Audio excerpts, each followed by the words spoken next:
What's going on, guys? So, it's been on my mind recently that there's this concept that I've been trying to understand, and that concept is happiness takes work. Right? So, what does that look like? What does that sound like? We hear work hard, uh, work smarter, not harder. Happiness takes work. Be consistent. Put your mind to it. Stay committed, stay focused. Those are all factors into the end result, which is happiness. And so, this is the difficult part, though. Okay, is there's a threshold. Okay, so it's a threshold of comfort zone and discomfort. So imagine that there's a circle, right? And then part of it is your comfort zone, and then the farther you get away from that comfort zone is the area of discomfort, which is outside your comfort zone, obviously. Now,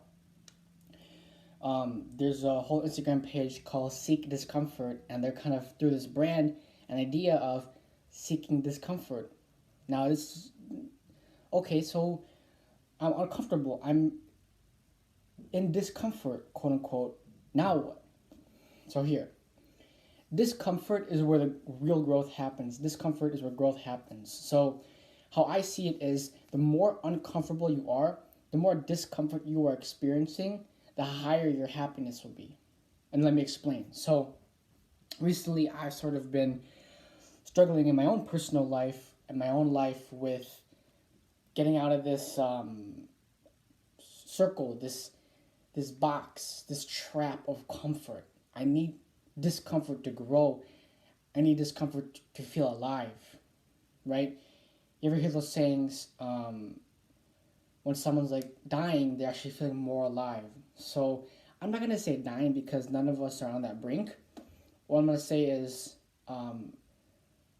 slight suffering / mild to extreme discomfort. So what I mean by that is the more you suffer in a day, the more you grow. The more discomfort you experience in a day, the more you grow. But I mean suffering isn't like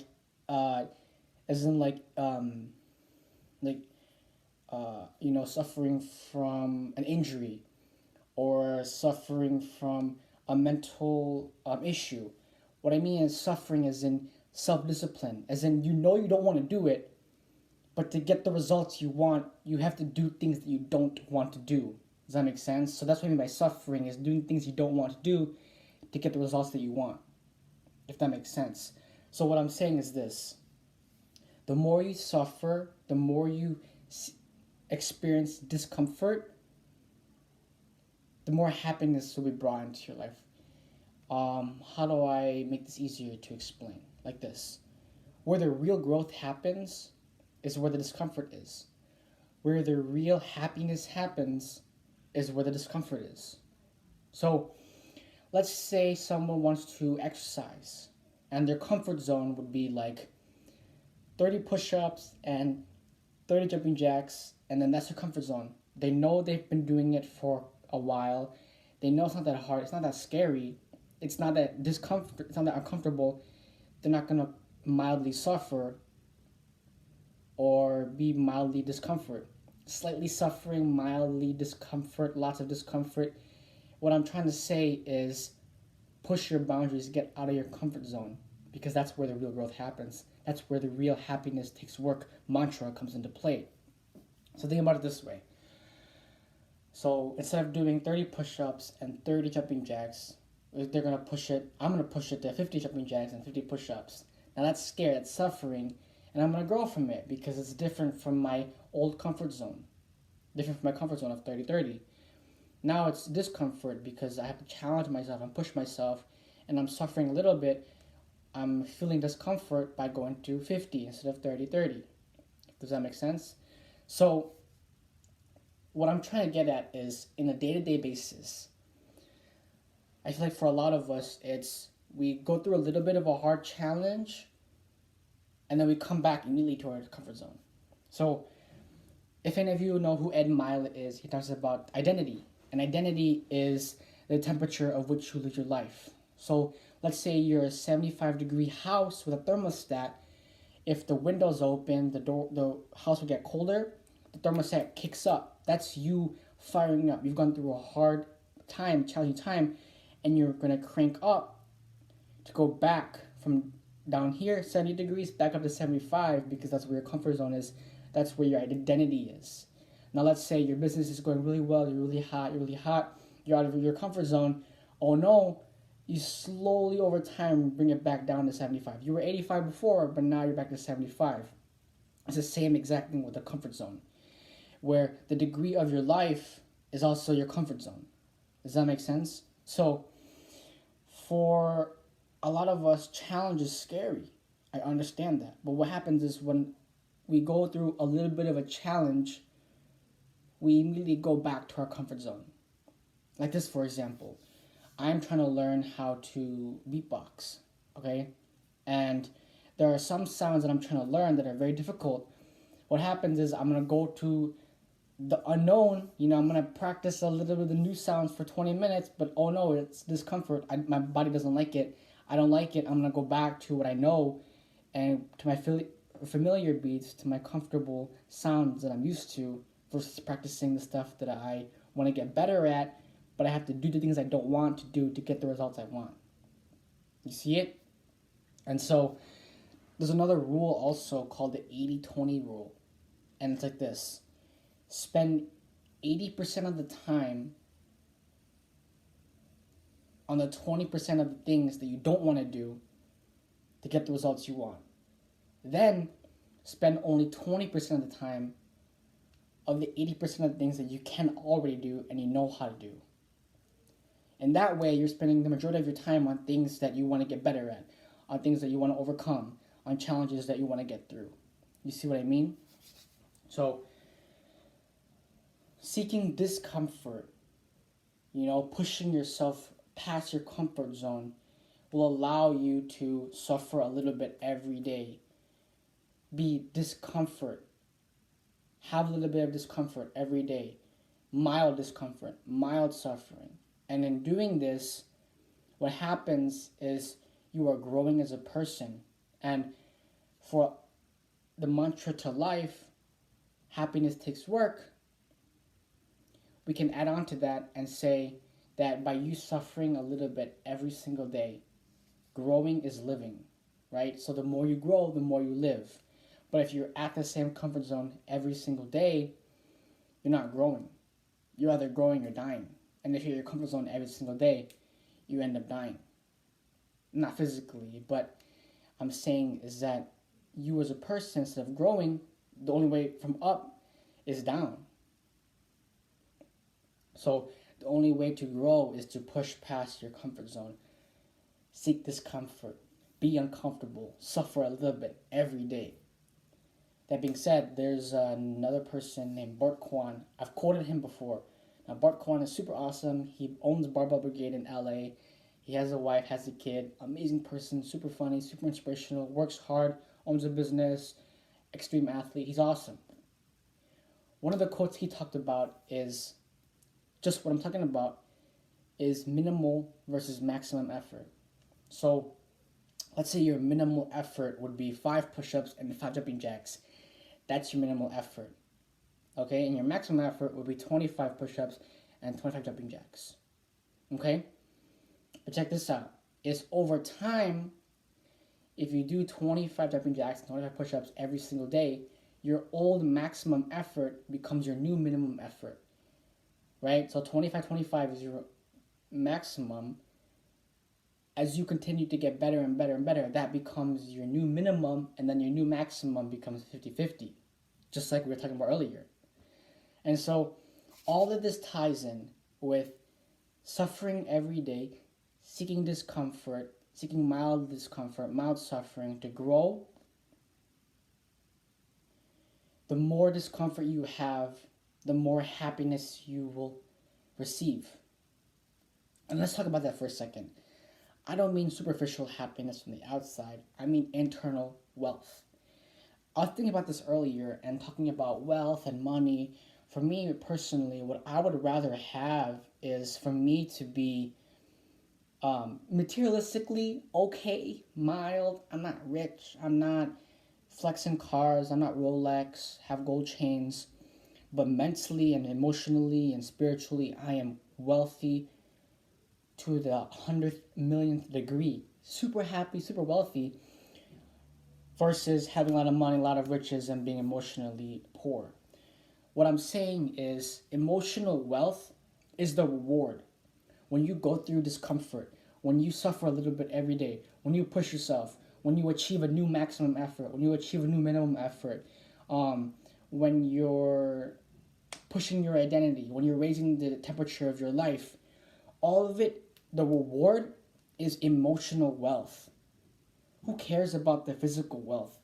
I'm aiming for the emotional wealth. I will work so hard every day. If happiness takes work, and if you've ever experienced true emotional wealth, happiness, bliss, gratitude, equanimity, all of the blissful words that are so beautiful, if you've ever experienced that moment, that feeling, that emotion before, it's a drug, it's addicting. Your dopamine shoots through the roof, your oxytocin shoots through the roof, your adrenaline spiking, you're smiling, you're laughing. You could be exhausted out of your mind because you just ran 26.2 miles, but you are on top of the world because you've overcame a challenge, you've suffered, you've worked so hard, you push past your boundaries, and what happens is you gain happiness. So if happiness takes work, I'm going to work so hard every day, not for the physical wealth, but for the emotional wealth. And if you come from that standpoint, anything is possible. So what I want to explain also is, um, right now, in terms of myself, and the goals that I'm trying to achieve, I think a part of me wants to achieve that emotional wealth, wants to achieve that happiness. Okay, but what does that look like?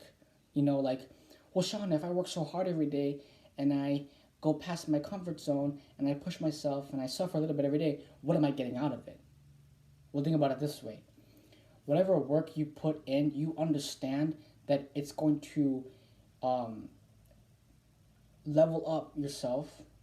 And it's almost like a bar, okay? It's almost like a bar that you have to continue to extend until you get to that threshold of happiness. And it's different for everybody, right? For me, it could be, okay, I need to suffer and work hard every day, practicing music, learning how to beatbox for 3 months to get to that blissful point where I am, wow, I've achieved, look at the journey, the progression that I've gone, you know, versus someone could go through that journey in a week. They could beatbox for a week and make so much progress, and they could be at the top of the world after just a week. For me, it could be 3 months. For someone else, if they're building a business, it could take them 5 years to get to that point. What I'm saying is, happiness takes work, but it is so worth it. Why? Because it is what makes us human. It's our emotions, our feelings, our gratitude, our bliss, our ability to show the world who we are, to be who we want to be. And that is why happiness is so worth it, because it's what makes humans, us, unique, is we can work, we can strive for that emotion. And so what I want for all of you, for myself, and pretty much everybody to understand is that it's not just about working hard, uh, putting your mind to it, focus, commitment, sacrificing your time. That's all intertwined. But what it really is about for me, and I hope you can understand this message, is that happiness takes work. All those things I just talked about are intertwined into that, but what that looks like for everybody is different. And I guess the message for you guys is, what makes you happy and what do you want to strive for and work for your own happiness. So hope you guys enjoy, to get a lot of good insight. Some of it's confusing. I'm sure that listen back to it again, you can clarify. But right now, there's some things that I want to clarify of what I'm trying to talk about. So, like this. Earlier, when I said that the more discomfort you have, the more happiness you will achieve. What that comes from is when you've gone through pain and you've gone through a hard time, at the end of it, it's rewarding because you get the results you wanted by doing the things you didn't want to do. Does that make sense? So let's say, for instance, I don't want to run a mile every day, but the result of me running a mile every day will allow me to run 2 miles without being super tired. And my goal was to do that. By seeking discomfort every day and being exhausted, my happiness increases because I've suffered a little bit. It's almost like a threshold. Everyone has a threshold. Everyone has a capacity to their comfort zone, to their actions, their choices, their habits, their identity. Now, at a certain point,